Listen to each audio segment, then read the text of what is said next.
پاکستان میں غریب مسیحیوں پر ظلم رک نہ سکا۔ گوجرانوالہ میں 3 مسیحیوں کو کان پکڑوا کر تذلیل کی گئی۔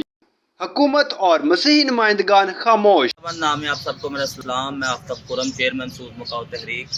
آج ایک بہت دل خراش واقعہ جو میں نے آنکھوں سے گزرا، پکچر میرے پاس موجود ہے، اس میں ہمارے مسیحی کمیونٹی کے لوگوں کو جو سیکٹری ورکر ہیں ان کو علی پور چٹھا کے علاقہ میں کسی امیرزادے نے کان پکڑائے ہوئے ہیں، تینوں صفائی والوں کو۔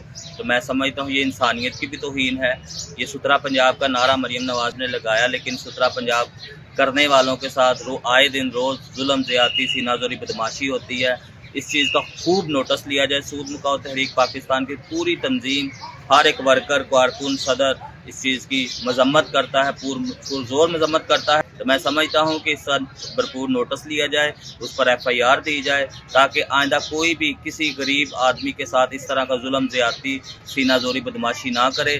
ستھرا پنجاب کرنے والوں کے لیے میں یہ کہوں گا کہ مریم نواز صاحبہ، آپ کا جو نعرہ ہے، جنہوں نے اس نعرے کو پایا تکمیل تک پہنچانا ہے، آپ ان کا ساتھ دیں، اس کا نوٹس لیں اور اس کو پکڑیں اور اس کو حوالات میں ڈالیں۔ بہت شکریہ۔ معلومات کا قابل اعتماد ذریعہ CRC، جڑے رہیں CRC کے ساتھ۔